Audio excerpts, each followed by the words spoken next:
What is happening, guys? Welcome to another episode of Comic Book Weekly. I'm Mike Spider Slayer from Comic Book Corner 2.0, and by my side, I have Cat Comic Uno.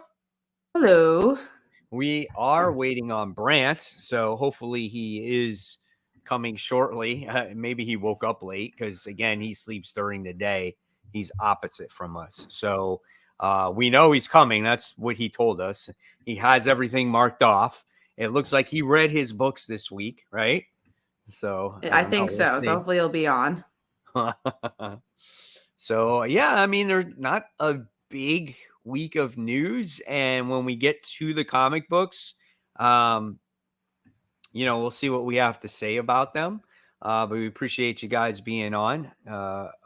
Is that Maher? Is that how we say his name? Let's see. Maher. Maher. You'll have Maher. to correct us Yes. if we're wrong. Thank you for joining. Lee Smith's on the show. Says hi. Tevia, the longtime supporter, is on the show as well. Welcome to the show. And It's Meyer. Meyer. Okay.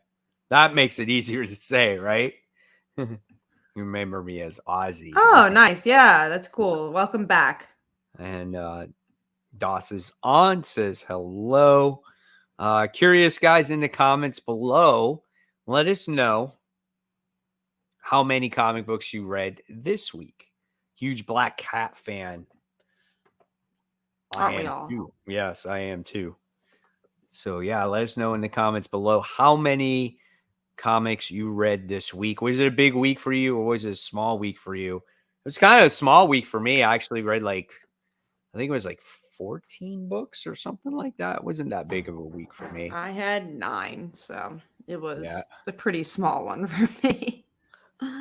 I think next week I have about 9 too. I think even this week I kind of bought some books I normally wouldn't have because I was like, all right, let's fill out this poll a little. Yeah, next week I have 8 tomorrow. That's crazy. I really don't have a lot tomorrow. But I was telling this to Mike. At least there's bigger books I would say out tomorrow because you have the big Amazing Spider-Man book, you have the end of the Mary Jane book, and then you have the John Kent book that has the Injustice stuff. So and X-23. So there's definitely some bigger reads. Here's some answers here. So Mr. Negative says, I read 6 new comics, still have Detective Comics issue to read. Read a lot of Green Arrow back issues. That's cool. That's Green cool. Arrow has Yeah. good back issues. DOS is between 5 and 10.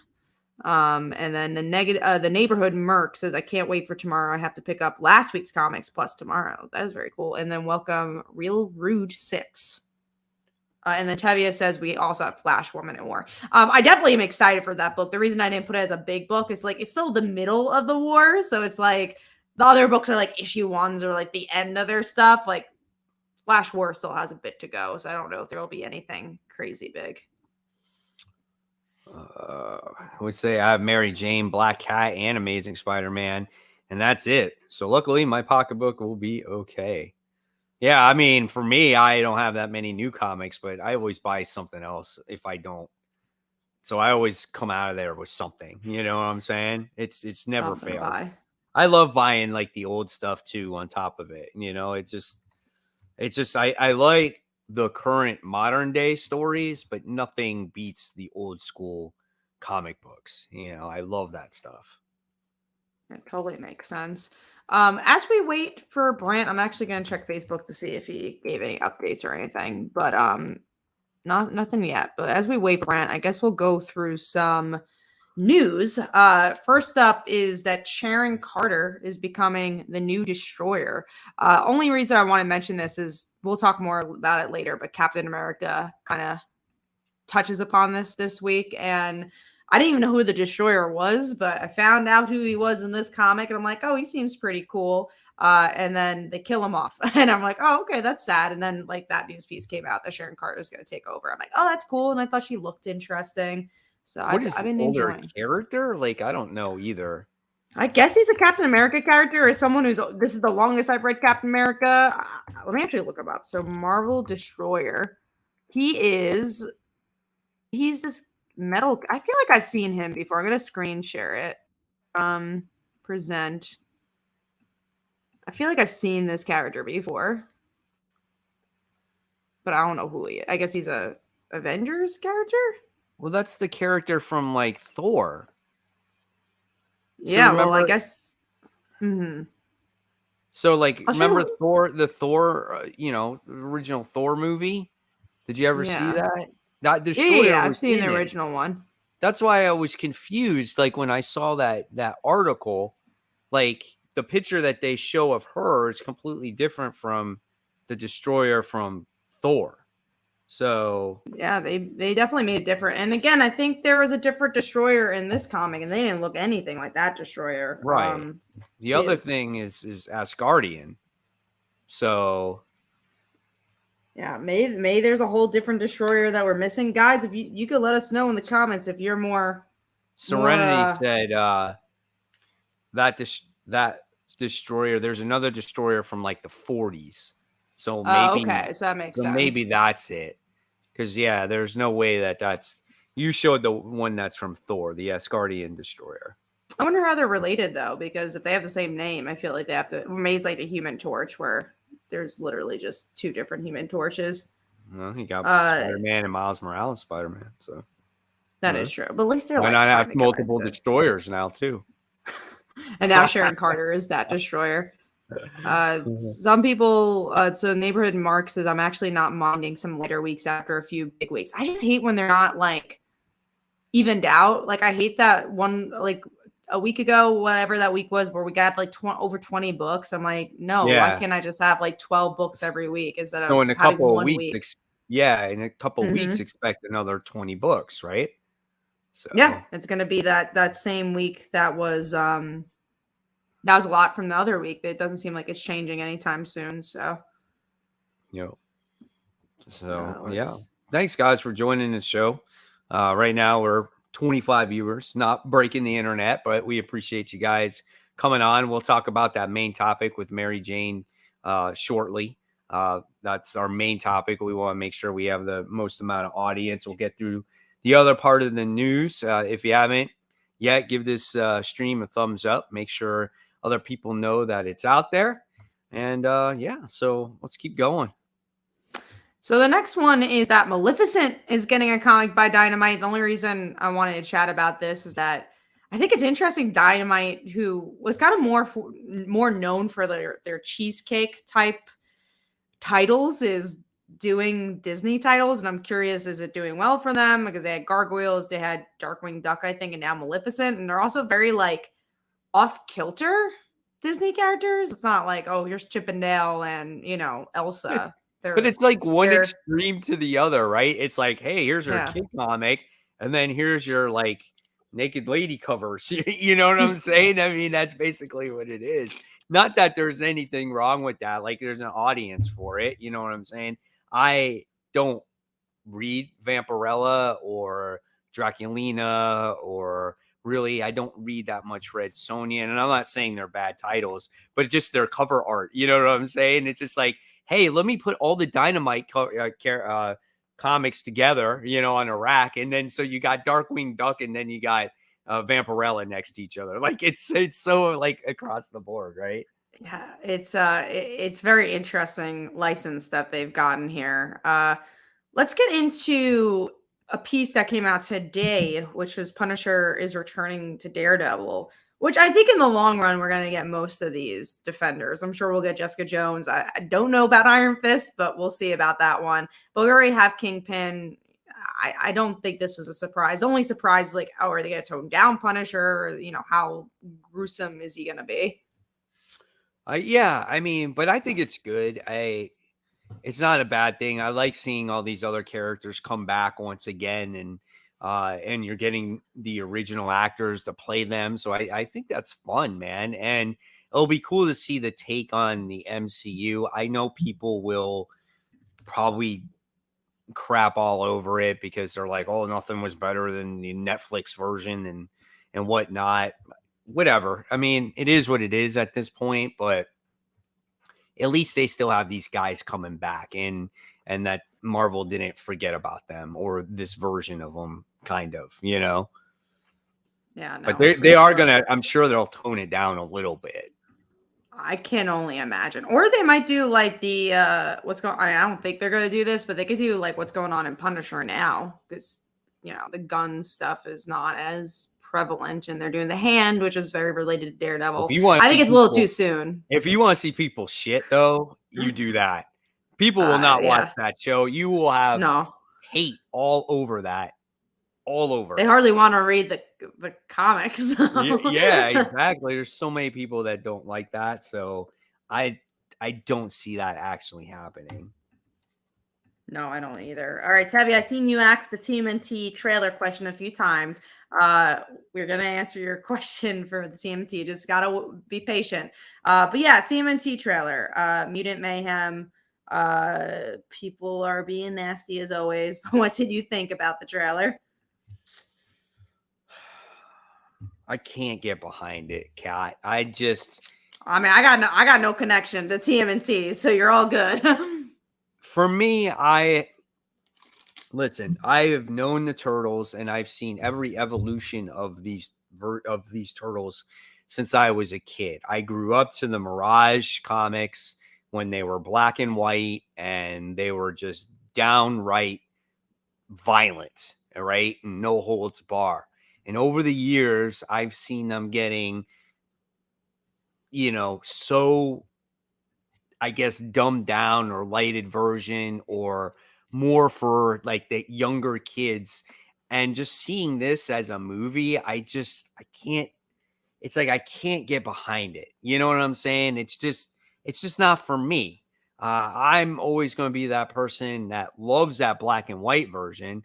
I'm going to be that person that accepted the cartoon and the Archie Comics version, because they had to kind of make it for an all audience. Like, I get it, but it just seems like it's getting worse and worse. You know what I'm saying? And I saw that, and I'm just like, man.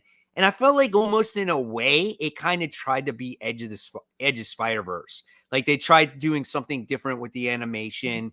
And I'm just like, I don't know. I just can't really get behind it.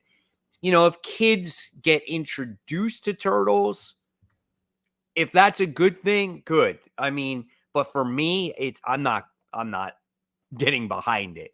But if it gets more people into Turtles and maybe reading Turtle comic books in the future, hey, why not? But just not for me.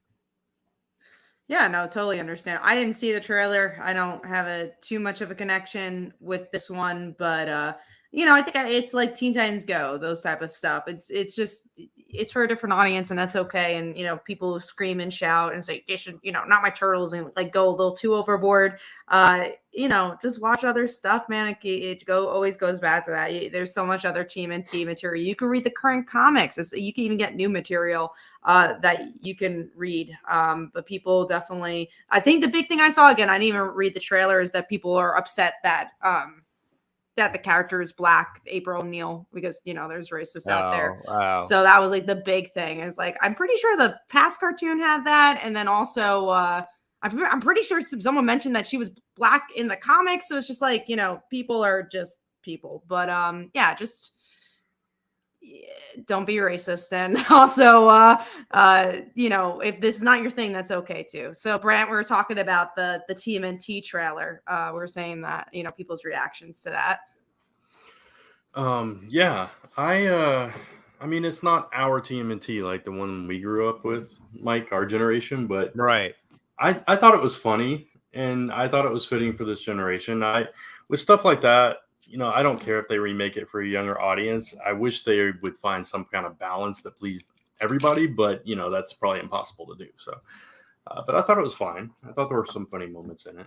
I mean, that's kind of like what I said too. Like, if it pleases the younger audience, then, and if it gets them into Turtles, right, right, and explore maybe past material, that's fine. It's not for me. I'm not going to go out of my way to watch it, because it's just, I've grew up, or same with you, Brant, to the Mirage Studios Turtles. That's what I grew up to. And then, I accepted when they changed to the Archie Comics version, right? So already when I first got into them, they already changed them on me not too long after that, Yeah. So in every iteration of them, they seem to get like, I don't know, like more and more for a younger audience. So I feel like ever since Nickelodeon took them over, that's when that really, really started.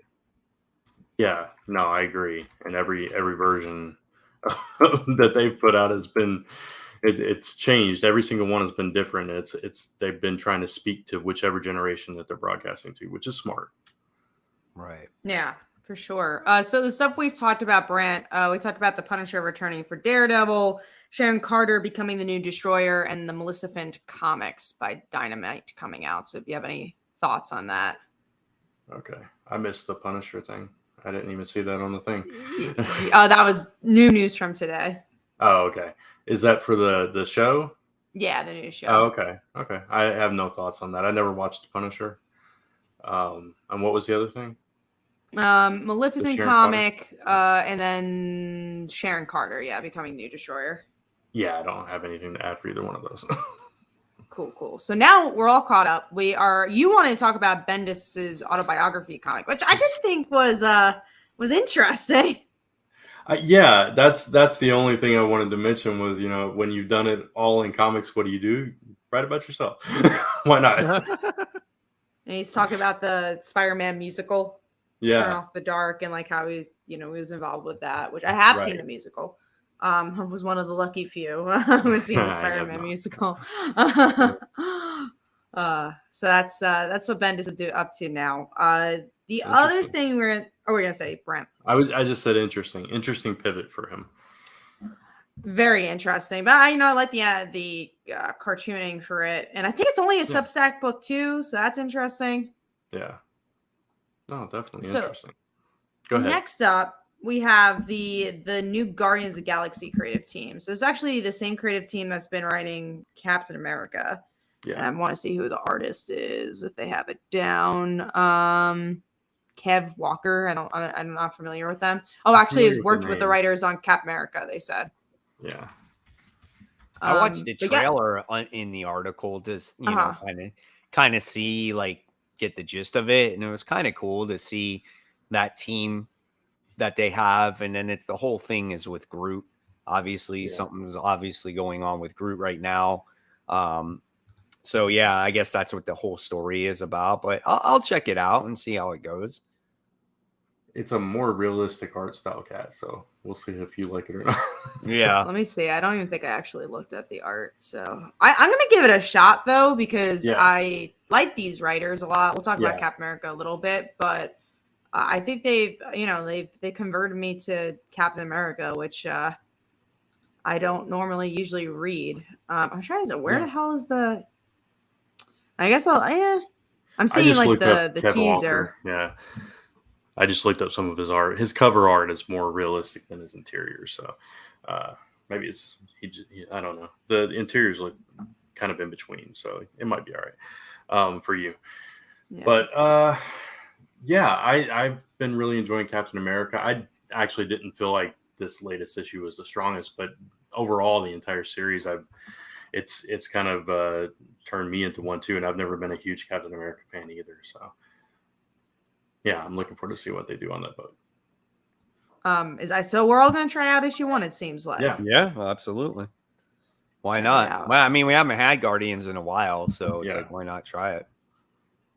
So now that we've got enough viewers too, and Brant is here, we're going to talk about our 2 main topics that I already saw a lot of people talk about in the comments. But we're going to start out with Dan Slott is creating a new superhero for Spider-Man, because creating the Spider-Verse with all these characters in one book wasn't enough. They need to add one more hero, and that's going to be in the next issue. So it comes out be a big literally hero, a month though, from now. Pat, and you're missing big out hero. Now. You're missing. I'm gonna get that issue just to see what this big hero is, but I don't know, man.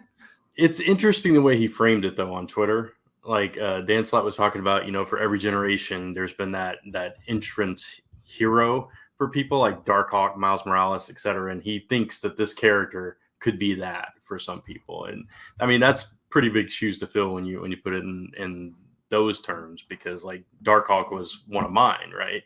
Yeah. And Miles Morales, for the next generation and stuff. So you think it has to do with that Peter Parker?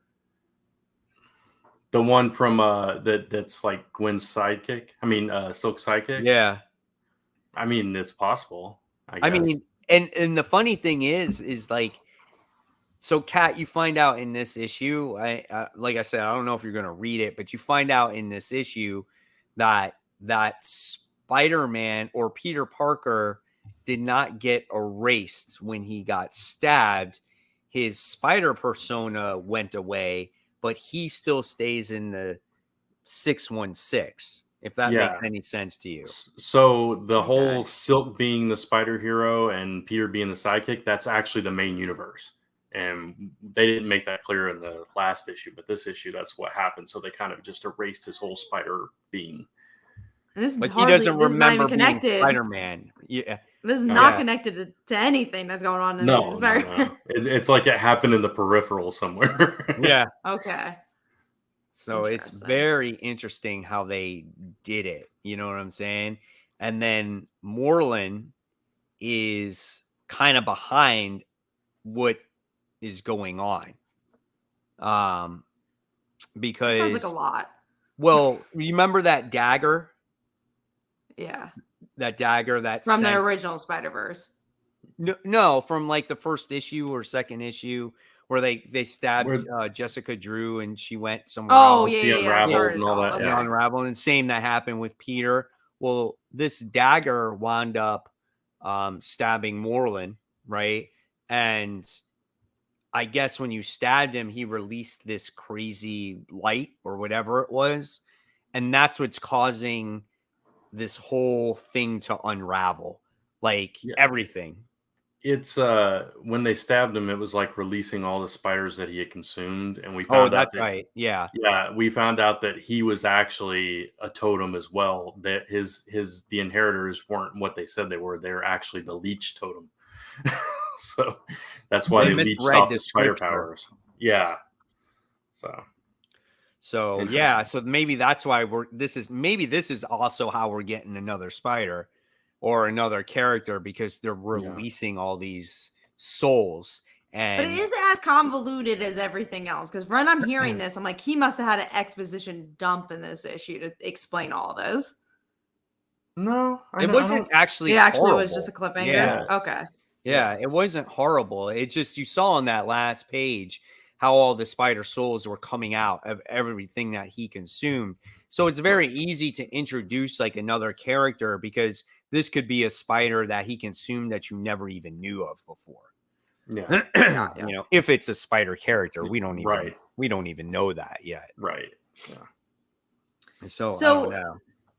Are you guys, I guess my question for this one and worry about this is like, is it taking a DC approach with Batman, where they introduced all these new characters just for the sake of making, I don't want to say making money. I'm sure that James Tynion had a plan, but obviously he left.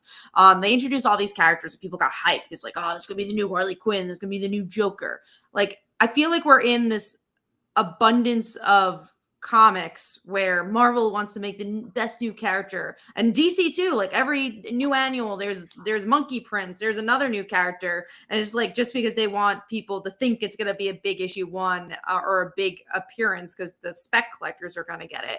Do you feel like this is the kind of a similar thing with Spider-Man, where they're just introducing this character for spec collectors to want to buy it? Go ahead, Mike. If this story has been building up to this character, and this character has some kind of a motive or something to tell as time goes along, then it's okay. You know what I'm saying? But like, I think what they saw was when the original Spider-Verse was created and it was new and fresh, and they created a Gwenpool or a Spider-Gwen, I should say, and that character took off. That's what they're looking for. They're looking for that type of character again, you know? But even her, she has dropped off because we don't even know what to do with her at this point. But she was super, super popular because she was so new and different. And now they're just trying anything to see if anybody can gravitate, not knowing that in order to make a solid character, you can introduce this character, right? And then maybe slowly build it up as time goes along. and then introduce a mini series, and then maybe introduce an ongoing series. I feel like they tend to rush these characters, where in the old days, it used to take forever for characters to actually build and get their own stories. Or they had a reason to be there. I think even if you think about 10 years ago when Kamala came out, there was a reason to that story. They were like, okay, we have this Inhumans event. Let's just, let's make a new character. And she's a new voice. She's the new Peter Parker of this day. And there was a reason. That's why she got an ongoing. Or even if you look at the less successful characters, but the new Darkhawk, that we really liked. It just like, oh, there was a story to tell. They had a mini series. They gave him something. And I'll even give Monkey Prince to that. And I know none of us have read it, but at least he had a mini series. At least he's doing something, And they kind of try with Punchline, but I don't know how successful that's been. The tough thing is, though, is like, give me a reason to buy that mini series, though. It's like, oh, here's Monkey Prince, a 4-issue mini series. Why? Why am I going to buy that? I don't know anything about the character, Yeah. So it's like, why buy something like that? So, like, introduce this new character that is going to be in Spider-Man, have him in quite a few issues. Let's get to know him a little bit, or her. We don't know what it's going to be, right? And then if you feel like people are buzzing about it or talking about it, then let's come out with the miniseries, or maybe even a one-shot. See if the people buy a one-shot of the character. But just don't have it out there and hope that it sticks, Yeah. So we get a lot of that these days. Like you did say, Kat, like, look at all the characters that were introduced in the Lazarus Planet, right? Yeah. What was the point of all that? Yeah. I think with Marvel, they keep trying to like recapture what they did with Spider-Gwen, because that was such a surprise hit. It's like, oh, we got to duplicate that over and over again, and it hasn't worked yet. So we'll see. Or Miles Morales. Yeah. We'll see. It's interesting because you were mentioning like the one shot from before. I think about a one shot that I think is a shame that they continue. But Ginny Hex, all three of us really like that one shot. And it's like, oh, that's such a shame that they had this really cool world they built and this interesting character, and all we got was that one issue. Yeah, I mean, she was in the Young Justice series too, a little bit, but not as good as she was in that one shot. No. Yeah, it's like, just focus on the characters that you have.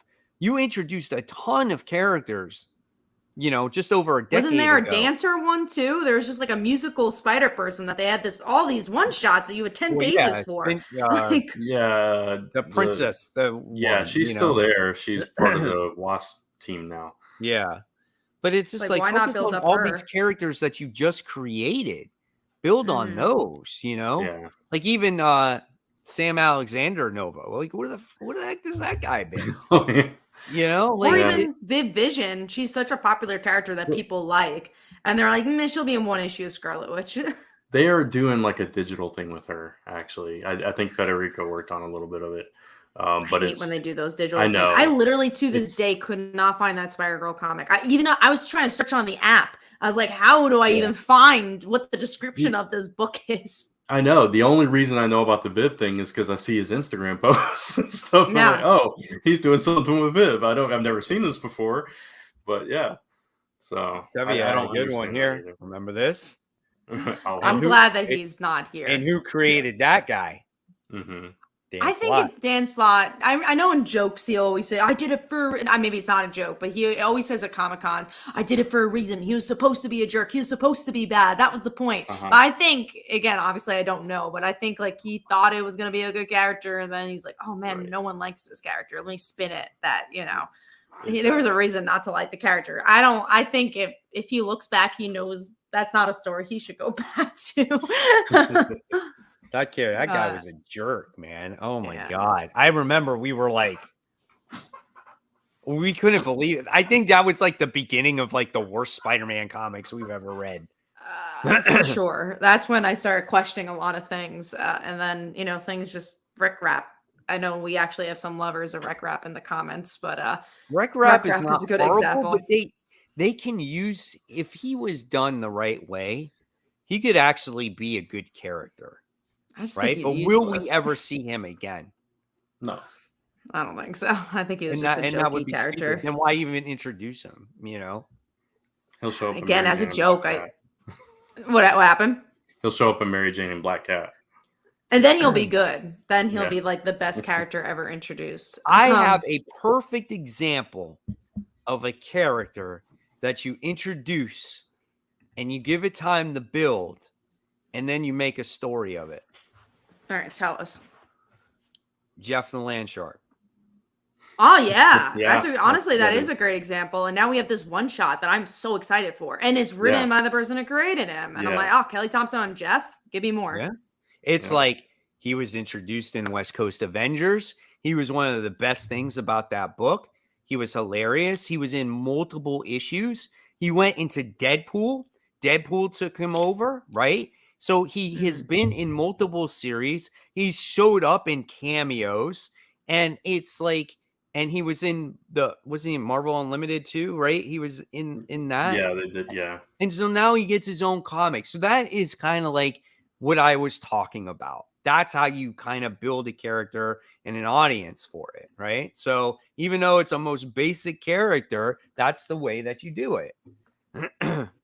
What's it say? However, I could do without the Red Goblin or Golden Goblin, just bring back Green Goblin or use Hobgoblin or the Goblin Queen or bring back Demo Goblin. Haven't seen him in a long time. Demo Goblin's been a long time for sure. We should I want a Goblin event. I want every single freaking Goblin in a Spider-Man comic book. It's amazing that has not been done yet. It will be. It has to. But have a point, please. Don't do it just for the name. Please don't make it like a Venomverse and a Spider-Verse. Like, tell us the reason why they're all coming together. They all team up to take on Spider-Man. That would be freaking cool. Yeah, you know? No, that'd be maybe awesome. Even Miles. I would take Miles and Spider-Man teaming up with each other. You know, make it the Ultimate Universe Goblin, who's ahead of it all, because he's the one who actually killed Peter. Like, if he leads it all, that'd be pretty cool. And take like the main spiders. So not like all the Edge of Spider-Verse characters. So like you could do like Jessica Drew, you could do Miles, you could do Peter. Who else? Silk, and maybe Spider-Gwen. Yeah. And then you take them on and then you have them do battle against all the goblins. That'd be cool. I would like to see that. That might be a fun thing, you know? But there's got to be a motive for it. There's got to be something. Yeah, I like the ultimate version being like the head and then like Norman's Gold Goblin being on Peter's side and then kind of slowly maybe, you know. They transfer him over. Right, exactly. Because, you know, that jealousy starts to rise up. Yeah. So that would be cool. It's having story in an actual event. That's crazy. Pitch that to Marvel, guys. Yeah, let's do it. Let's make it happen. All right, let's get into our last topic here, but a lot of people are questioning what this big moment is for Spider-Man. We talked about it in a previous episode, but something I've been hearing rumblings of is people say, well, how about if Mary Jane is killed? And it was funny because I was with some of my friends and they don't read Spider-Man comics. Some of my friends have read comics, but mostly DC stuff. So I was talking about Spider-Man and they know I'm a big Spider-Man fan. So I was like, oh yeah, like on Twitter, I just saw that someone said like, how about Mary Jane dies? And my business partner, Phil, was like, that can't happen. They'll never kill off Mary Jane. I'm like, you think, but do you know what's currently going on in Spider-Man? Like in the past 15 years, they haven't allowed Mary Jane and Spider-Man to be together. And they're like, yeah, I guess. But he was like, that can't happen. And I was like, I think to get over this whole marriage thing, it's something Marvel really could do, because then no one's going to be like, oh, they got to be together if she's dead, because they never know what to do with her. So I think it's plausible. I don't think it should happen, but yeah, I mean it's plausible. I don't think it will happen. I think that would be too on the nose, because they're comparing it to the Gwen death, and so I just, that seems like the most obvious thing to go to, though, right? But so was Harry as Kindred. I guess that is true. Yeah, you make a good point. Has been meaningful in a Spider-Man comic book in years. Nothing. It seems like at stake. There's nothing at stake for Peter, right? His back is never against the wall, and it's so frustrating, right? I think the last we had a death was when Dan Slott wrote the Red Goblin story and Flash Thompson died. That was a pretty emotional issue. Yeah. Okay. And I mean, he came back, but not in the way that he came back. He came back just like recently, like a year and a half ago, when King and he's in not Black, like in every comic, right? And when King in Black ended, and he's not in every comic book. I think he was in Savage Avengers or something like that. I think he's in that. But we didn't see him for quite a while. If he killed Mary Jane, then he can be with Felicia, so that's fine. He can be with her for a while. And I'm not saying. Don't worry, that wouldn't last though. They can't. They can't be together. He can't be happy. Yeah, right. Exactly. That Parker Luck. But I mean, that's the problem with Spider-Man. They're afraid to do anything, and so the character cannot grow. The character needs to grow again. He's just been stagnant, stale. Nothing is going on with him. It's like he can't seem to hold a job. He can't seem to graduate college. He can't seem to grow up. It's just he's just stuck. And that's an issue, I just feel like something needs to happen to him in order to either progress his life or I don't know what that is, but we need some kind of character growth with him once again. I'm sure you guys agree with that. Oh, absolutely. I don't agree that MJ should be killed off, but I do think not that. Yeah. Yeah, but I do think they need to do something with Spider-Man. And yes. Honestly, I really do think MJ should not be in this book anymore, though. If they're not going to do anything with her, give her her own freaking book. I know they tried with the Hollywood stuff, but just give her and Black Cat a book. Like, it's obviously proven that you can, and it's successful. Just let them have their own book. Like, that's it. I don't need Mary Jane and Amazing Spider-Man if I have that. Yeah, no, I agree with that. Like, stop teasing the fans. Just if they're not going to be together, just move on. Like they did in like the 600s where he was dating like a bunch of people. That's what it is. I mean, that's fine. Just again, have him do something. Like what I did like about Dan Slott's run, which was he wasn't with Mary Jane, right? But he did have a real job. And it just seemed like he was a part of something. And it actually got to the point where he got this big company, And even though I didn't agree with everything what Dan Slott did, at least it seemed like there was some kind of plot progression when it came to Peter. There was growth there. Tavi asked the question, do you want to see MJ and Black Cat as a couple? No, look, I love my queer relationships, but I never saw MJ as a queer character. And also, like, I think there is a value to their friendship. Like, I've never really got a hint that that's what their relationship was about. I think it's MJ. You never got a hint of that anyway. No, you know what I'm saying? And MJ Earth 65 I have of the Spider-Man universe. But not in this universe. And Black Cat, yes, but not this Mary Jane. Yeah. Right. And she's very open about it. That's what's cool about it. But Black Cat could have a crush on her. That could be fun. And then MJ's like, I don't feel that way about you. But I also don't think that'll happen anyways either with the current storyline. Right. Yeah, exactly. How would you think if MJ was to die? Any ideas like how you think that would end up? I mean, it's so hard because there's no story currently going on.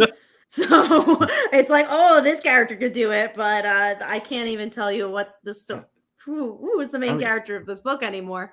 It would have to have something to do with what happened 6 months ago when they supposedly disappeared, according to future solicitations. But and some weird looking character that we'll get into that when those books come out. But I think it would have to tie into something, whatever happened. Like if there's some character involved with that would come back for revenge or something like that. I do see a question, something about the Dan Slott run. SM Down said, didn't Dr. Octopus get Peter his PhD? And I said, yeah. But he said, so why is or I guess Mike saying they never did anything to show him growing up? Is he not counting that? We said that the Dan Slott run was the only run that did that. And that was part of Dan Slott run. Ever since Dan Slott's run, that's when the character progression stopped, because as soon as that ended, and then Nick Spencer And he didn't took even do that over. for himself. Dr. Octopus did that for him. Yeah. And they kind of undid all of that. Like Right. they took him back to status quo. Yeah, exactly. But Peter did do Horizon Labs. That was all him. And then when Dr. Octopus took him over, that's when he wound up opening up that big company. That's when he got away from Horizon Labs, and then he opened up Parker Industries. So Yeah. that was all Dr. Octopus. Right. And now he's working with Norman. So Right. But that's not, it's just like, hey, Peter, you want a job? Okay. You know, I mean, I don't know. It's just, it's. He doesn't do anything at that job. No, he did nothing to do it. And it's just, I don't know. And his job is just like a title. It's just like, oh, yeah, I work here. But there's no significance. Miss Marvel has done more work, and she's an intern. Yeah, right. At least you see her like doing stuff with machines usually. Like there's someone she's doing in the background. Usually Peter, I haven't even seen him touch anything. I don't even know how Peter lives. He can't make any money. Unless Norman's just like, here, I'm just giving you money to give you money. So. See, when he was in Horizon Labs, what did he do? You got to see him work on projects. You got to see him do things. He was creating new suits for himself. He was sneaking out, going to be Spider-Man from there. There was a lot there that actually worked in the comic that kind of fit the character. Even as a teacher, he was trying to do something. He didn't do it well, but But now, he's not really doing much at all. Right. Yeah, exactly. No, for sure. That was our topic about Mary Jane. We'll see what ends up happening. Tomorrow is the big start of all this, so maybe we'll get some information about that, but we thought we'd start speculating now and seeing what this moment is as we build up to May. Or maybe we won't. Or we won't, because knowing Spider-Man, there won't be any big moment. Watch like the very last panel of the last page, like give you a tease. And then you gotta wait another 2 weeks, and you're like, screw you. SM Down asks if he still takes pictures at the Daily Bugle. He does not at all. There is the Daily Bugle is an internet website now, so not that they can't take pictures. J. Jonah Jameson has a podcast. I don't even think he really works for the. From last we saw him? Have we even seen him in this comic yet? In this run? I don't remember. Right? I don't think so. Wow. But he has a podcast. Well, during the dark web stuff, he was there. Yes. Right. He was in like the hell. He wasn't a big part. Yeah. Yeah. He was in limbo. He's like in 2 pages. Yeah. Yeah. That's right. He didn't really do much, but he was there. That's funny. But before we get into these comics, guys, we do have some Kickstarters to talk about. So, Brent, do you want to talk about your Kickstarter? Sure. Mine is In the Land of the Dragon. I'm trying to share it. I always forget where it's at now. There it is. Excuse me. We have 25 hours to go, so it ends tomorrow night at midnight Central Time. Still got a long ways to go, but we'll see. But it is a cyberpunk action thriller. We call it a cyberpunk fantasy comic because it does fuse magic and technology together. Cybernetically enhanced ninjas and assassins and bounty hunters and all kinds of cool stuff. You can check it out on the campaign, or just search for In the Land of the Dragon, or go to lasttimberpress.com/dragon. Again, live until midnight tomorrow night. Cool. And I also have a Kickstarter going on. We have 2 days left, so we are live until Thursday at 10. And we're almost funded. We have a little less than 2,000 to go. So hopefully you guys can help us fund this book, make it a reality, because there's some really cool people here. Gail Simone did a forward for this. And I know SM Down's in the comments. I know he's a Like Folly Daughter fan. Next Kickstarter is a Like Folly Daughter Kickstarter. So hopefully he's looking forward to that. But we have Hairology live until Thursday. Gail Simone did a forward. Like I said, Sterling Gates did a story for this. So hopefully guys could go check it out. It's a anthology all about hair. So we have stories about natural hair. We have a story from Brant about balding. We have a story about hair dye, bees. There's a lot of cool stories here. So bees is one of the bigger topics. But yeah, go check it out. I'll leave a comment there. Yeah, let's talk about some comics. I was telling Mike that there's nothing higher than 3.5 stars for me this week. So really great week for comics. Be a positive talking from Kat today. Yeah. We know how like jaded she is these days, you know. Look, last week I had a lot of great comics, but that was because there was a lot of comics that came out, and I hated that the books that did come out when it had a lot of books that came out was like all my favorites. I'm like, why did it have to come out only in this week? I would have liked to share the love, you know, the next week where I could have been like, this is a 5-star book. All right. I'm surprised Kat actually did not pick this up. This is Rogue Gambit. This is issue 1. I don't love them. I don't love them. No? I don't love them. Nah, they've never float my boat. I've tried, even with Kelly Thompson, I tried their book and I was like, This was better. I thought this was better than a Kelly Thompson book. In my opinion. I Who writes actually this? liked it. Stephanie Phillips. Yeah. Okay, so Graham and Harley.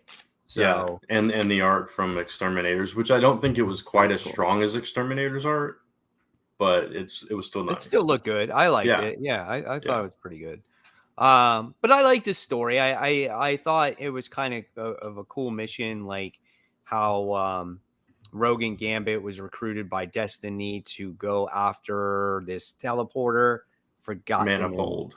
What is it? Manifold. Yeah, Manifold.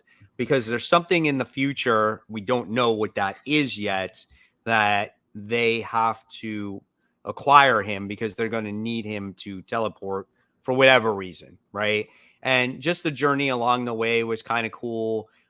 We find out that this guy doesn't want to go with them because there's something else where there's another guy out there collecting villains, and some of the villains were kind of cool because they weren't like traditional mutants. They were just like everyday Marvel villains, like was Absorbing Man and Electro and just like stuff like that. And we don't know again why they were being collected.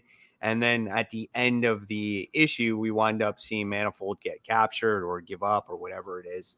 I thought the art was good. I thought it was an entertaining issue. And again, I liked it better than the previous volume. So I'm going to continue it.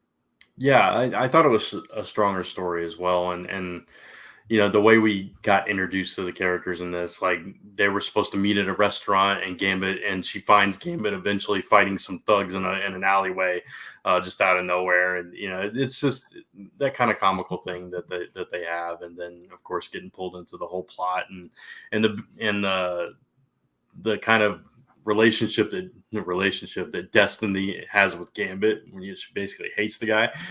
And it's kind of funny seeing them interact and stuff. So I thought it was a solid first issue. Yeah, absolutely. So pretty cool stuff. All right. And then we have Batman versus Robin. This is issue 5. This is basically the conclusion. I mean, listen, if there was a more cheesier way to end a comic book, it was this one right here. Batman is literally dead, and all we need is the power of the people to believe in Batman. And we get all these souls together and we put our souls into Batman and he's resurrected again. Come on, dude. This was so bad. I could not take how cheesy this was. I mean, it wasn't that long ago that the city hated Batman. Wanted nothing to do with him too. So it was not very realistic to the stories that we've been getting. So I and I hate to quote Tevye, but not I hate to quote Tevye, but I hate to word it the way that I will.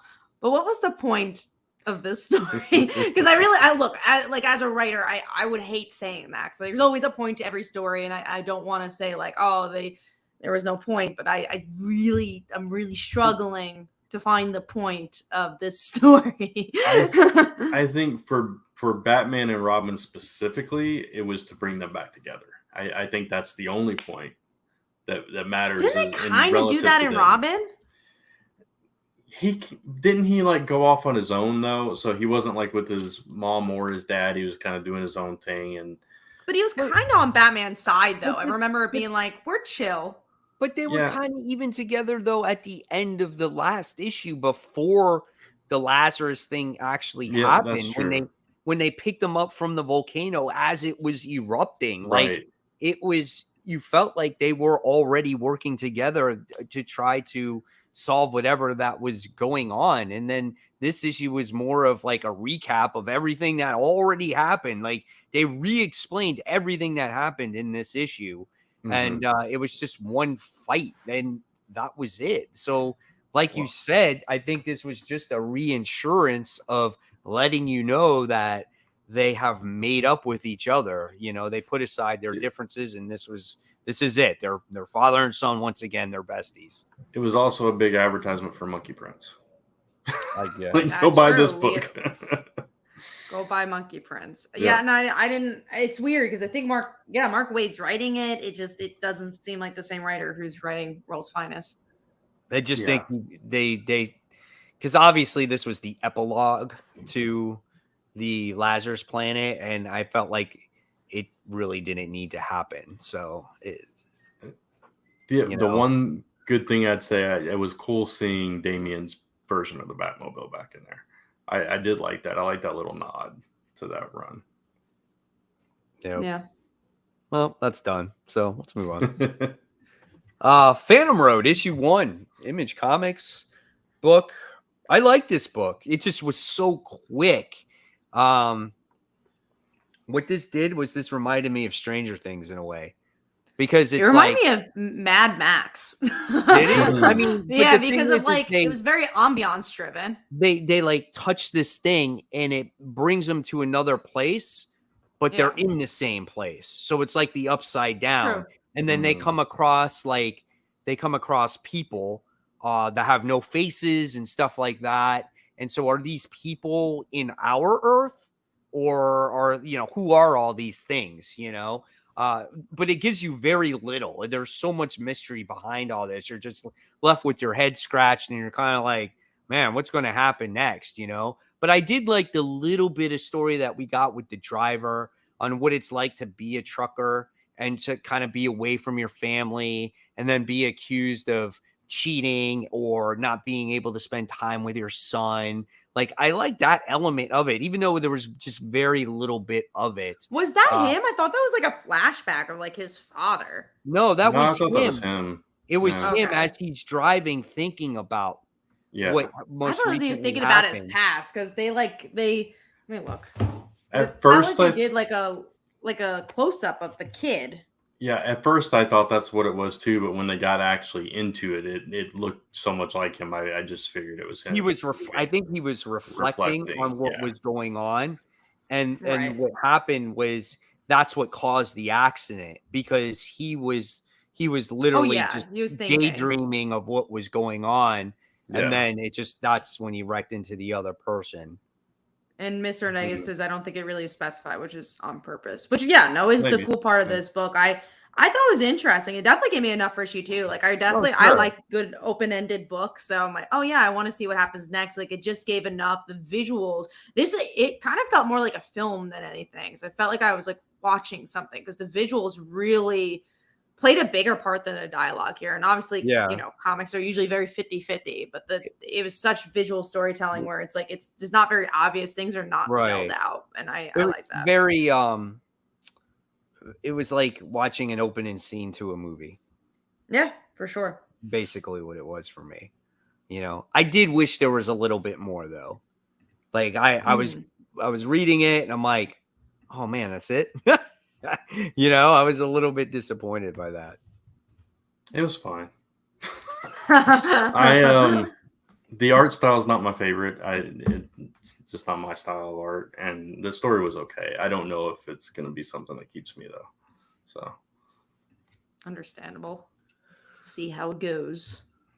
All right. So with that being said, let's move on to number 5. And Brant, what was yours? Stargirl, The Lost Children, number 4, which I almost forgot about until I saw it on the list. So, I really enjoyed this story. I don't know why. I really have enjoyed every single issue of this story so far. And this issue, they're finally trying to escape and fight back, and you see them all teaming up with I forget the Time Master's name. Is it Corky or something like that? Whatever. And finally getting like some answers, and by the end of the issue, we see who's actually coming for him, and it's not anything I expected because it's actually a hero. Right. Yeah, and the art is really solid throughout this book too. So art is good. Yeah, I enjoyed it. What did you think about it, Kat?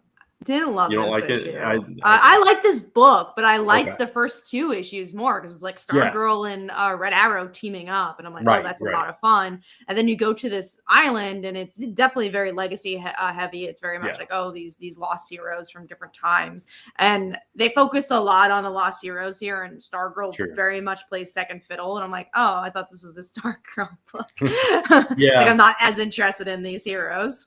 Gotcha. No, I completely understand that. I'm hoping they'll circle back for the end, for the last act or whatever.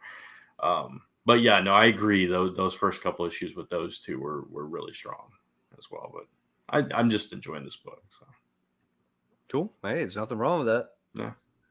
Kat, what was your number 5? Mine was out of default, guys, but with Spider-Gwen. I thought it was a little stronger than the last volume. I really, Kat, I actually liked it. Yeah, it was fun.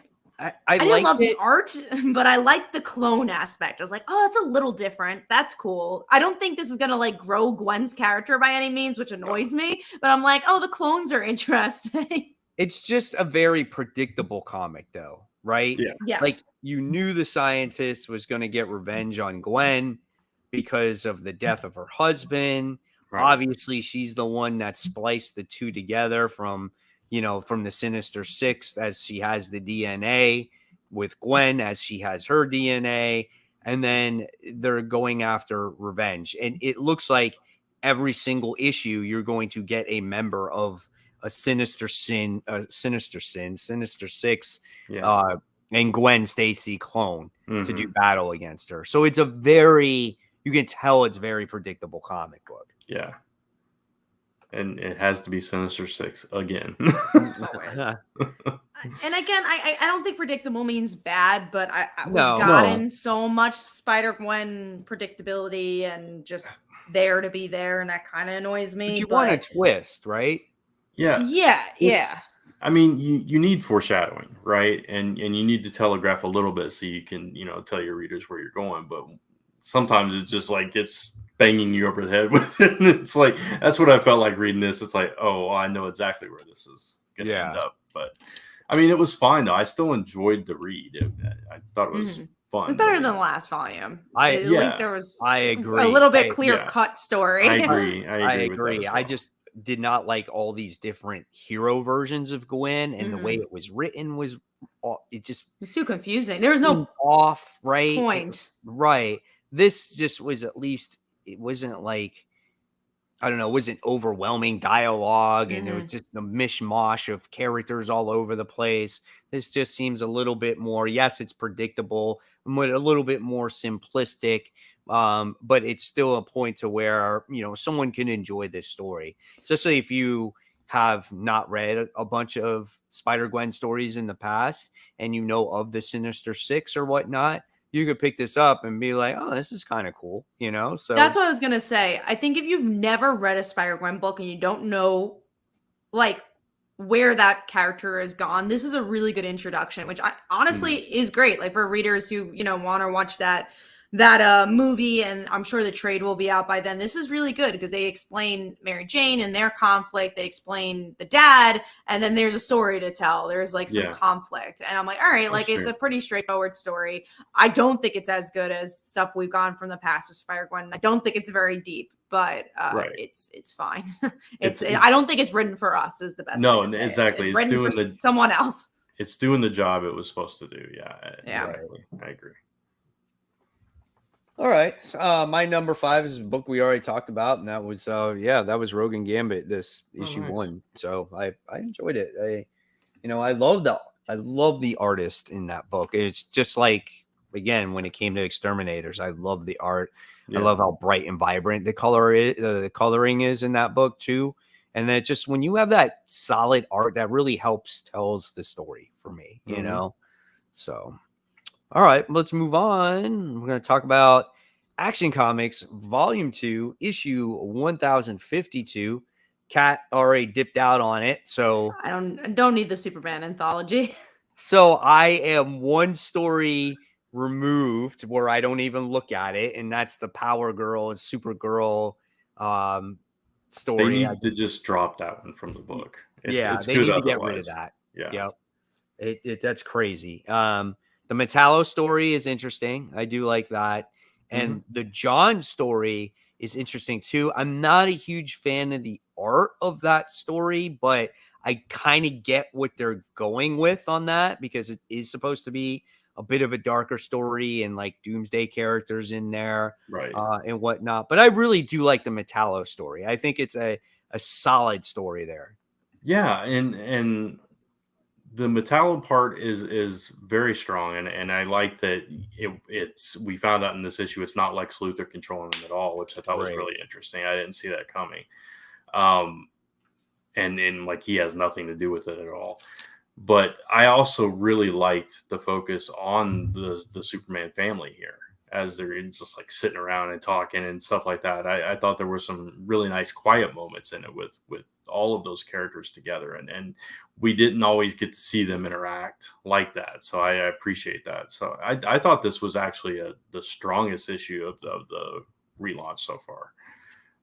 I really enjoyed it. So good. But yeah, let's do without the Power Girl story. It's just this since you didn't read it, quick recap. Yeah. Supergirl comes over because she can't speak English anymore for some odd reason. So Supergirl, yeah. So Power Girl uses her new powers to go into Supergirl's mind to try to figure out why she can't speak and starts beating up stuff in her mind so that she can unlock her language centers. That was the story. It was just, it was. So does she speak English now again? Yes. She should have just kissed Starfire. That would have fixed it all. She would have gotten the language. Yeah. Wow. That's ridiculous. It was weird. It was so weird. Jeez. That's ridiculous. And then there was this whole thing about Power Girl never getting invited to all the Superman family stuff. So yeah, that's interesting. That's she has been gone for a while. Yeah, that could be a reason. All right, so let's move on here. Let's talk about Hallows Eve issue 1. I am so curious to hear what you guys got to think about this. I enjoyed it. I don't think it was like the greatest comic in the world. Right. Right. I mean, I think the character still has potential. I loved seeing her power set in this book on how she worked. I like how like you put on the werewolf mask, you become a werewolf, and then if you injure somebody, that person becomes a werewolf too. So I thought that was neat. You know, obviously it was just very basic though. Like she robs a bank because she wants money so she can live a life, and she wants to break Ben Reilly out of limbo. That's basically the issue.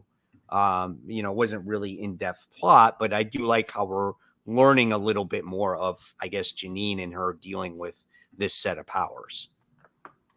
Yeah, sorry, Kat. No, you go. I think you'll have more than just me saying I didn't like it, so go. Okay. No, I actually liked it. I mean, I agree it wasn't like groundbreaking or anything like that, but I thought it was fine, and I'll continue it for now. I liked the way her powers were exhibited better here than we saw them in that whole Dark Web stuff. So the way she like turned into the werewolf and stuff, I thought visually that was really cool, and like you said, Mike, where she actually turned the guard. It was like, oh, so she's actually becoming a real werewolf, and it's not just a power set.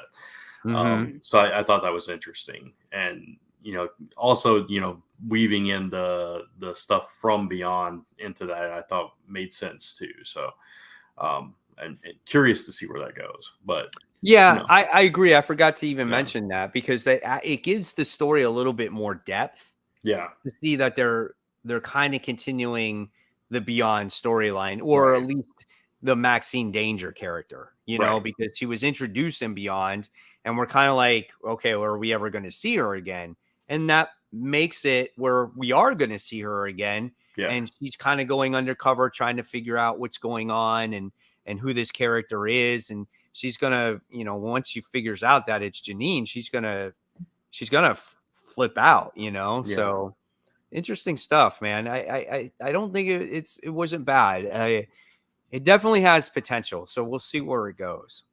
Agreed. I don't think it was bad, but I don't think it pulled enough to be like, I like this character. I want to follow her. I definitely think it's better than Dark Web, but there's no, comparison to that because she wasn't with Ben. Like, I think her whole story is like, oh, I love you, Ben.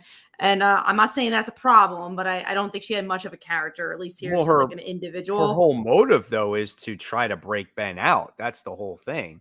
Like, yeah, but at least he's not in it. He's not like taking over the book. Like, at least she's still like has a voice. I feel like when Ben was there, I don't even think she like talked for herself. It's just like, you're right, Ben. You're right. This is cool, Ben. At least now she like has a story. No, in this, that's what I'm saying. That's why I think this is better than Dark Web. Oh, gotcha. Because Dark Web, like all she cared, like she was just with Ben. So now at least we have her as an individual here. Yeah. But I just like the art's just kind of there from like it's just kind of weak for me. It just didn't. I think pull to get me the in. I'm full just like, effect of this story, you're just going to have to read all 4 issues. I mean, sure, honestly, I mean, I think the character's concept is good, and I'm hoping that this character's story is good enough to where she does continue in the pages of Amazing Spider-Man, because I do feel that this is a very original character, in my opinion. Remember the Goblin character? I liked her, man, and she's just nowhere to be found. And I don't know if Ben's gonna be back in Amazing Spider-Man. So if he's not gonna be back, is Hallows Eve gonna be back? Like, is this just I don't know. I don't know what the means of the end, but like you said, we'll have to read until issue 4. It depends on the week. If it's this type of week, I'll get Hallows Eve issue 2 because why not? It's kind of like Red Goblin. If Red Goblin issue, Red Goblin, I feel like I have to read because of the Liz Allen stuff. There's no like reason that I'm like, I gotta pick up more. That might lead into the whole Liz Allen situation. Exactly. Yeah. What's going on? There's an actual connection, or even Green Goblin. There's stuff that it's like, that feels like something's gonna happen. This just feels like a kind of a one-off. Right. Green Goblin's still in Gold Goblin, by the way. That's true, but not Amazing Spider-Man though. No. We don't really like. Is any of these characters affecting the main line? Right. Yeah. Is it Gold Goblin affecting the main line? I mean, at least Norman, we know he's got to come back in some regard. Yeah, Green Goblin will come back eventually in our story that we created. And that's true in the Goblin War. Yeah, in the Goblin War. Hey guys, there's a Goblin War coming. People are gonna be like, "What?" Like, what rumors? Bleeding Cool makes makes an article. Goblin War is coming. There'll be like a picture or some kind of drawing, like all goblins photoshopped and something like that. And we'll be like, hey, that was our idea. Yeah. If Marvel steals our idea, they can have it for free. I'll be okay with that. Well, that movie money, though. I don't know. Yeah, then they'll make like Edge of Goblinverse. No. Oh god! Don't be surprised though. We're getting Venomverse. We're getting all this other stuff. You never know, man. Yeah. Oh Jesus! All right, here we go. Let's talk about Radiant Black issue 22. So this is just a story where he goes back to Los Angeles and he meets all these people that you never met before, right? This was kind of like his past. From his previous, yeah. Right. And we got to kind of see, I feel like he's like Parker Luck. Like he had potential of making a lot of money and his ideas all got stolen. His girl got stolen, from this guy. And, he gets the shit end of the stick of everything. And you kind of made it think like, oh, wow, I thought like he was going to stay at Los Angeles at first, and then he wound up going back home. But I don't know. It was all right issue for me. It was a long issue. Like there was a lot going on in that book. at the end of it, though, he was like, I gotta go I back. think I gotta move to LA. So now That that's was cool. yeah, because like that. then you got that whole like what's gonna happen with Radiant Black now. So and him and Marshall and everything. So I thought that was neat. I thought it was a fine issue. I mean, obviously we're still in that pattern where we're working up to the war that we talked about last week. But I really did like kind of seeing more of that side of him, the writer Character side. depth. Yeah, absolutely. And learning like what took him out of LA in the first place. And it's not just that he was, a failure. It's that he had a lot of, and it kind of spoke to the life of trying to make it in Hollywood and stuff too. So it felt very much a commentary of like Kyle's life more than anything. It felt like I want to tell this story because like I went through it, which obviously was very much the first issue too. And I think in some ways that was great to read because like, oh, that's really fun. And in some ways maybe it felt too personal where I'm like, oh, like I think if I knew you as a person, I'd be more interested in this as just a reader trying to read this about, Marshall. But it wasn't bad. I liked it. But it wasn't great either. But I think it was necessary because, like you said, of the ending result. Yeah. Right. Comic Toby goes back to Hollow's Eve, says she has a hideout. So that's a classic villain trope, which is true. She's like hiding out in a building and it still had electricity in it somehow, So that's cool. Here we have Sticks Boy 73 says, hey. And then he also said that something will happen to keep him in New York. And that's the whole storyline that we're going through, where the war is going to happen. So I think they're going to wind up being together as well. Or Chicago, I think it's. Or is it Chicago? Right? Is that where they are? Okay. I think it's Chicago. Right? I feel like if they were in New York, I'd be like, oh, I know that place. I think it's in Illinois somewhere. Yeah. It's in a city. Yeah. All right. So let's move on to number 4. I'll start off with Kat this time. What do you got for number 4? Mine was, I believe, Radiant Black. Let me double check. It's Radiant Black, so we talked about it. Yeah, that was mine too, actually. That was yours too, Brent? Oh, okay, cool. Mine was actually, I've said this before, Born in Blood. This is issue, I think we're on 5. Issue 5. It was delayed by a couple of weeks, but it came out. Great story, man. I just, the Spartan Age, you wind up getting Leonidas and Giaris working together in this book, making their way to Sparta. They were betrayed by a motherly figure from Giaris, and they went back and they started doing fighting against each other. And there was a big cliffhanger at the end of this issue. Just really action-packed, a lot of fun. I just so into this book. I don't know what it is that I like about it so much. Maybe it's just the action mixed with great storytelling, solid pacing. Good book, man. I just really like it. I'll probably read it again once I have all the issues together to see how it progresses. So, but yeah, definitely always a recommend. Cool. All right. BDG got number 5 was Phantom Road. Number 4 is Radiant Black. Number 3 is Rogue and Gambit. Number 2 is Born of Blood. And number 1 is Ghost Rider. Ghost Rider is a good book. It was just outside my top 5 this week, though. All right. So let's move on to Spider-Man issue 6. So we kind of talked about it a little bit, right? I mean, basically, it was just this whole plan on all these spiders to go after Shathra. Yeah. Right. And to try to like stab her and kill her. And that was an epic fail. But then we wind up finding out that they misread the whole scripture on the knife and they stabbed Moreland. And he winds up, obviously releasing the spiders. We're going to get this new superhero. He's going to be the best superhero ever created in the Marvel universe. And then that's that. So, I mean, overall, I like the connection between Peter, how he's not erased, just his spider persona was, and the story's starting to make a little bit more sense. And this one wasn't as like cumbersome as, say, previous issues.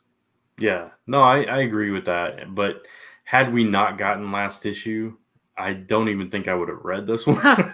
You're probably right. Right. And maybe even Dan Slott realized that. Yeah, maybe. And because of the connection to last issue and what we talked about earlier, that made this a better issue, I thought. So exactly. It put the story more together. It was like that last issue was like that missing piece in the puzzle in order to get everything that was going on. Because before that, there was no purpose, it felt like. Right. Yeah. Just it was like, here's a bunch of characters. Let's, put them together. Yeah, exactly. So we'll see what happens with that. Yeah. All right. So let's move on. I did not read this book. We got Shazam Fury of the Gods special. What is it? Shazamly Matters. Shazamly Matters. Yeah. One. You didn't have to read it. Family it's Matters, just the actors. Huh? The actors wrote Shazam stories, and I guess if you love the actors, go ahead. I mean, I enjoyed it. I thought the stories were fine. I mean, I didn't love it. It's like, oh, I'm not going to rave about the book, but I thought the stories were fun. Each one focused on one of the characters, and they found one of the doors, and went in and had an adventure. I mean, it's skippable. Obviously, it doesn't mean anything. It's a little boring to me. And I thought some of the stories were cute or fun. Yeah, but other than that, you didn't need to read it. Nice. Just want to thank the viewers. We broke 50 viewers, which is always a lot of fun.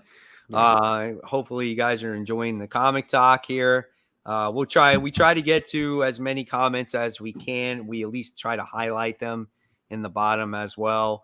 So we appreciate it, guys. If you want to give us a thumbs up, that would be awesome. Much appreciated. Okay. So let's continue here. We're going to move on to our number 3. And Brant, what was your number 3? As he runs away.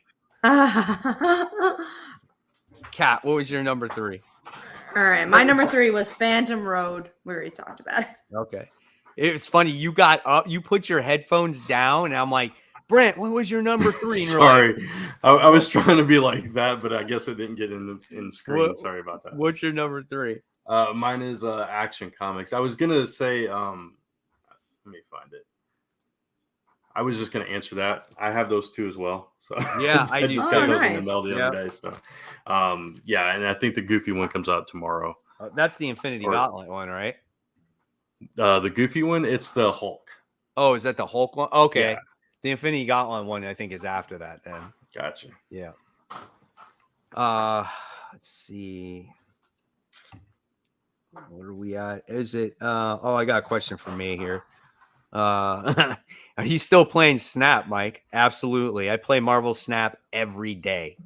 Every day I play that game. It is so much fun. And you can play multiple games and it'll take like 5 minutes of your life, and that's it, which is great.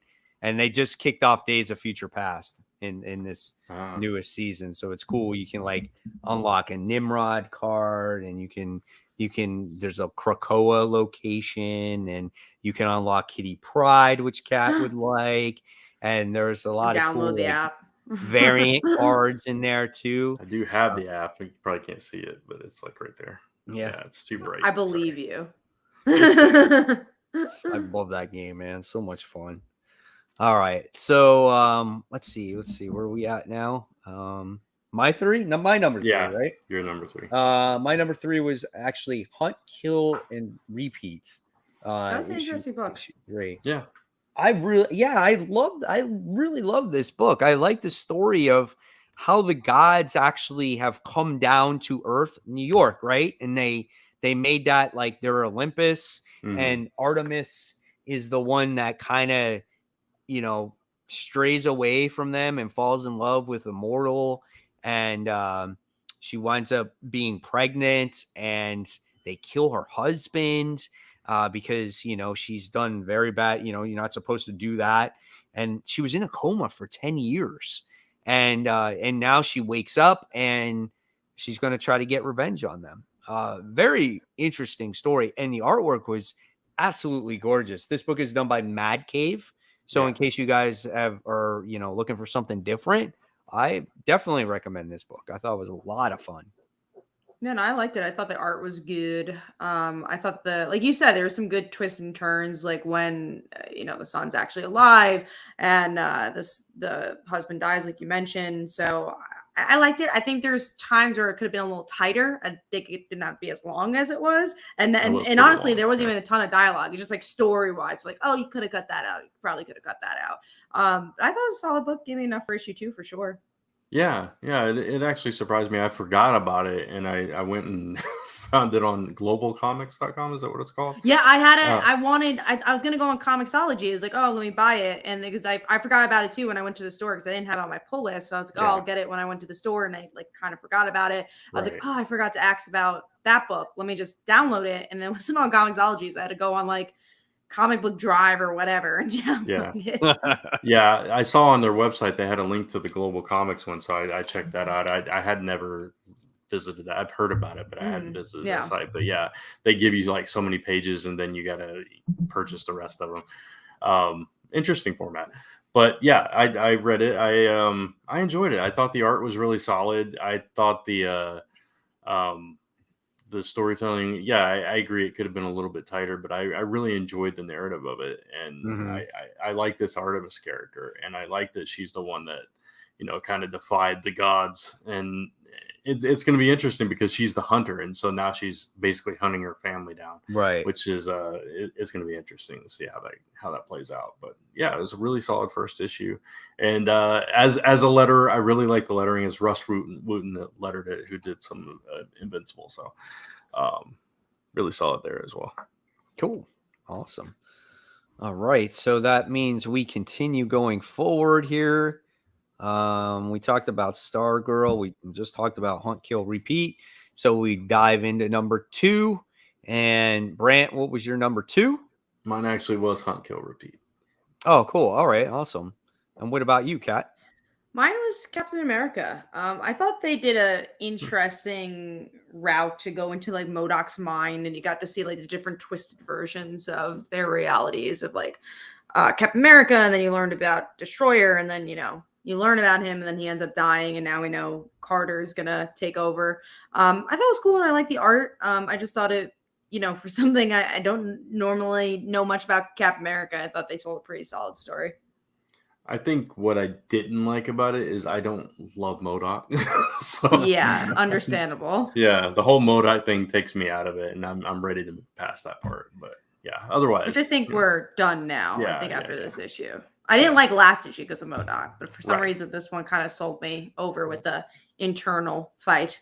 Yeah, this one was better than last issue. It Mm. still wasn't my favorite of the series so far, though. So. All right. And my number 2 was actually Hollow's Eve. Nice. And then there was 1. Kat, what was your number 1 since you had such horrible books this week? Mine was Hunt, Kill, Repeat. It was a 3.5 star book, but I thought it had some potential. Tomorrow we'll hopefully have brighter comics for me. Not that Hunt, Kill, Repeat was bad. I actually genuinely really liked it. It was just, again, there's parts that could have been stronger. Gotcha. And what about you, Brent? What was yours? Murder World Game Over. That's right, baby. Murder World. Pat missing out on a damn good book right there, man. Yeah, it's so good. It was so surprising how much I enjoyed this book. Like, yeah, when I heard the concept, it's like, I don't know if I'm gonna like this, and then it was like we talked about many times. It was completely different than what I expected, and I like the twists and turns, and even in this issue.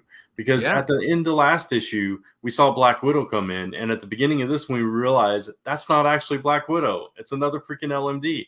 And so by the end, we finally get Black Widow, and they open it up for continuation. So that story is going to continue somewhere down the line. Yeah. And I really appreciate that. And and we learn more of the characters here, and like the one that seems to be the altruistic one of the group, we find out he's kind of a jerk. So that's why he's actually there. But really solid read. What I loved about this is the book throws you through so many twists and turns. Yeah. And it's meant to be that way because that is Arcade. You're not going to predict what happens because Arcade is always going to throw you for a loop.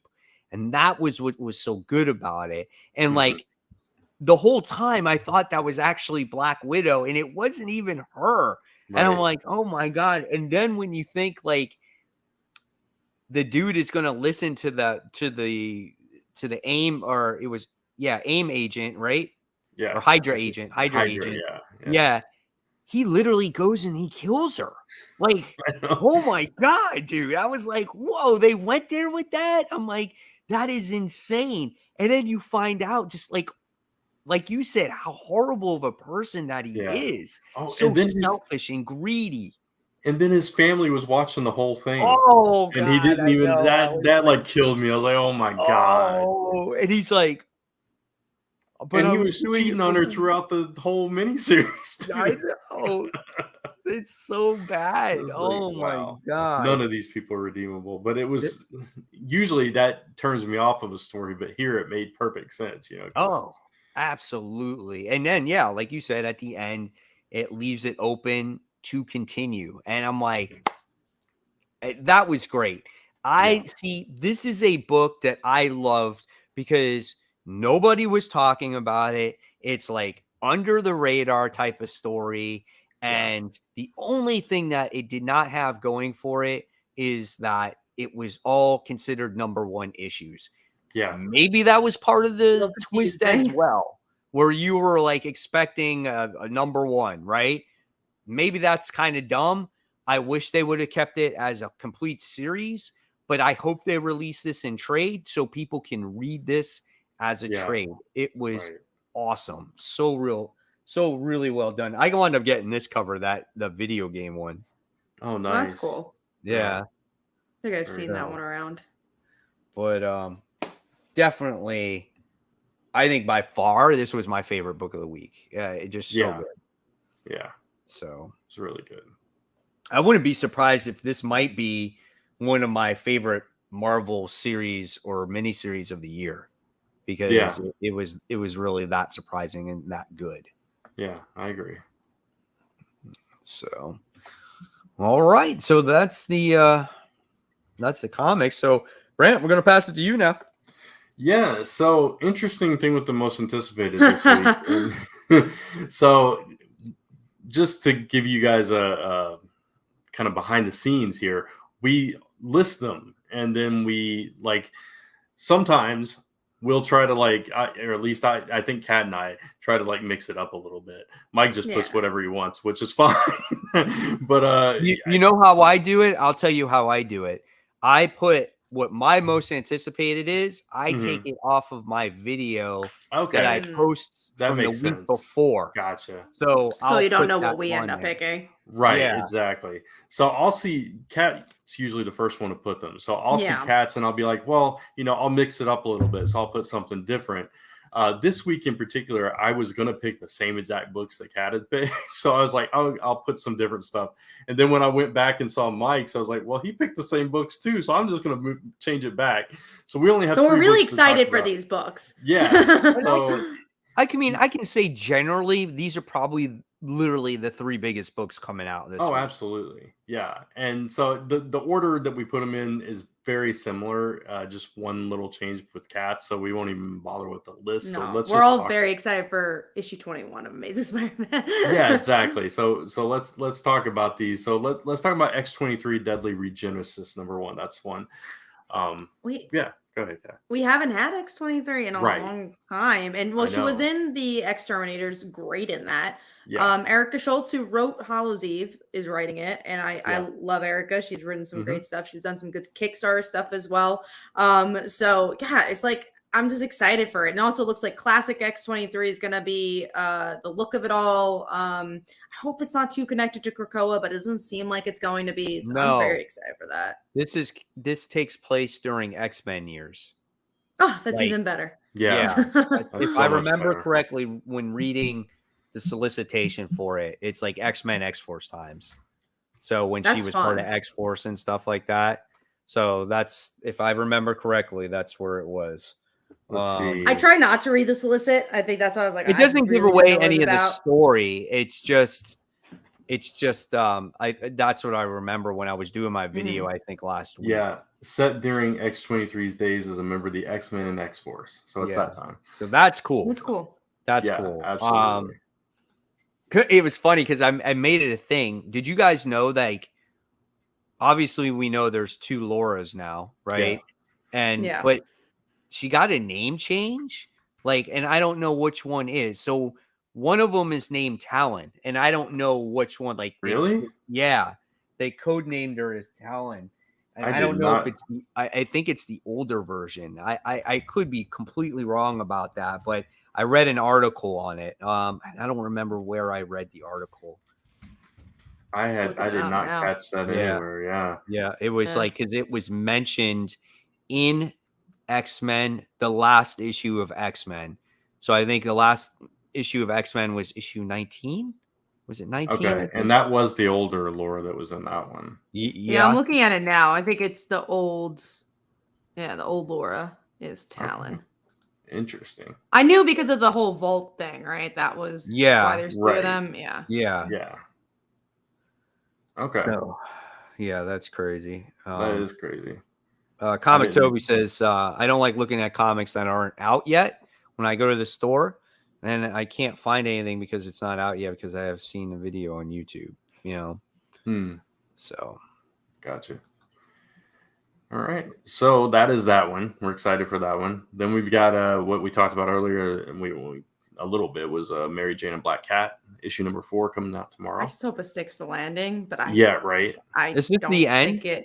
Yeah, it's the last issue. I don't think that it won't. Like, I think it'll be fine. I think it'll be a good issue.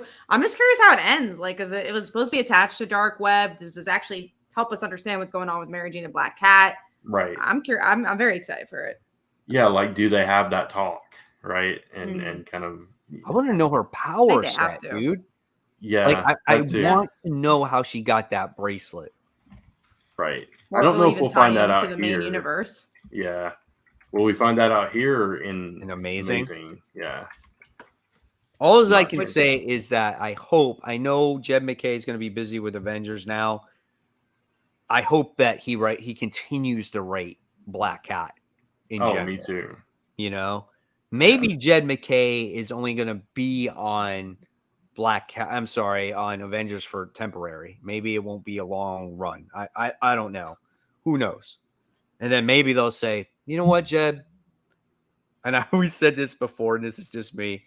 Why don't you go write Spider-Man, and you can put Mary Jane in the comic book, right? I believe it. That's definitely the exchange. It's like, you know what?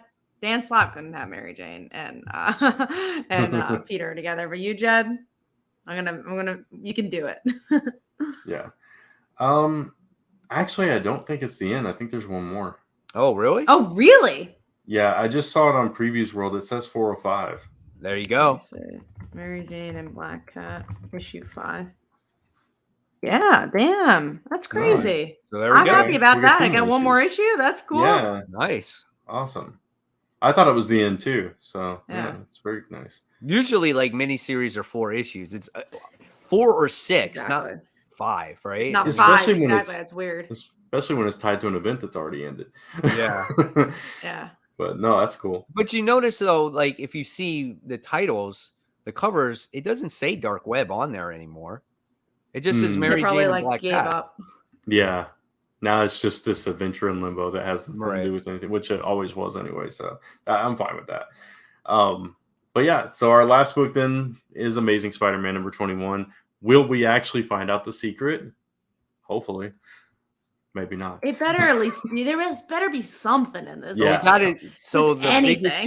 The big issues are what? The big issues are 25 and 26, right? Right. But this is supposed to be the reveal of Paul, where correct issues. So we got 21 because we're on 21, right? Mm-hmm. So 21, 22, 23, and 24. They could take 4 issues to tell you what's going on with Paul. Yeah. Let me see something. League of Geeks. Let's look at this, because maybe they just have a filler issue. I thought it was only 2 issues they were going to do this for, but let's look. So looking at 21, it is the Mary Jane's on the cover. 22, there's some guy who is the mysterious figure, and what do they have to do with Mary Jane and Peter's disappearance. Looks so like that a has dead to do with door to that. me. So they are doing more. So look, what did Peter do is issue 23. We opened this series of questions. So they're going to go back to That's the Fantastic time. Four one, right? Yeah. And then witnesses what brought Peter Parker. Yeah, it's going to be all that. It's going to drag out. Yeah. Man, I'm not excited for 21 anymore. That's just the tail end of it, right? I hope we get some kind of answer, some part of the answer tomorrow, but we'll see. This changes everything. I feel like we've been waiting like over 100 issues for something to happen in Amazing Spider-Man. Like when you look at Nick Spencer's run and then you look at this run, right? Yeah.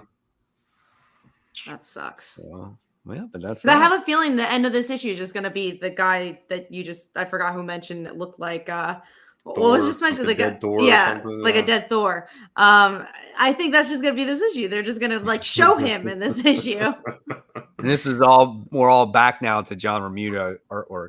Yeah, no. Let's go. Wonderful. Let's get Mr. Distorted Peter's face when he gets all beat up. Gee whiz, man. Some rough artwork there, but I guess time will tell, right? Time will tell. We'll have to be just a little bit more patient. When it comes out every 2 weeks, I guess it's not too bad.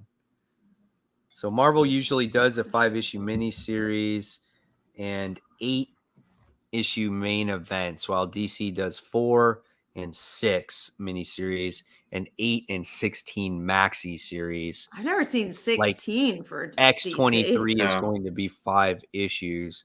Well, the Superman versus Lost Robin was 5, so Superman Lost is coming out next week. That's 10 issues. 10 issues? 10, yeah. 10 I feel like is what 10 to 12, because I think Dark Knights of Steel is 12. Yeah. Right. I've never seen 16 though. But you are right with the 5 issues. I never really thought about it that way with Marvel. They did it, I think, with Thunderbolts. Yeah. When you think of like Image Comics, it's usually like 4. Yeah. Yeah, 16, most indie publishers, I think it's 4. 16, I don't think. Like last year, we had DC versus Vampires. That was the entire year, and that was 12. That was one issue each month. My sense is one thing went from 8/12 to 16. I think that's just because then you consider that an ongoing at that point. I think it just like you promote it to an ongoing. Well, that was an extension because originally it was supposed to be 8, and then they added issues. So I think when you go above 12, you can't even call it a maxi series anymore. Right. That's some of Marvel's runs at that point, right? I mean, Runaway's 18, right? Yeah. Was it only 18 issues? The first volume, yeah. Yeah. Poison Ivy's an ongoing now, so I don't know if Unca's agreeing or not, but yeah, Poison Ivy was a mini series, then a maxi series, and they're like, this is doing really well. Let's make it let's make it an ongoing series. So, all right. Well, I guess that's about it. And we're going to close out the show for tonight. So, guys, we appreciate it. Anything you want to say, guys, with the Kickstarters one more time, or are we good? We want to put the links down one more time? Put the links down. Just check it out. 2 more days for me. Yeah, mine ends tomorrow night at midnight. Awesome. Pretty good. So, always good luck to you guys in your Kickstarters. And guys, thank you so much for supporting our show tonight, and hopefully we had some good conversation that you enjoyed. And we'll be back next week for another episode. Hopefully we'll have some more good news to talk about.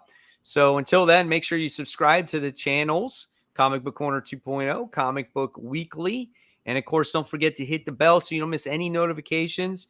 Of course, you want to know when this show does go live. Super important. If you haven't yet, on your way out, please give this video a thumbs up. And don't forget to follow us on Facebook, Twitter, Instagram, where this show is also posted. Brant does posts on there for the show as well. And then, of course, on YouTube. So, as always, guys, thank you so much for watching. And happy new comic book day, everyone. Hopefully you find everything. Good night.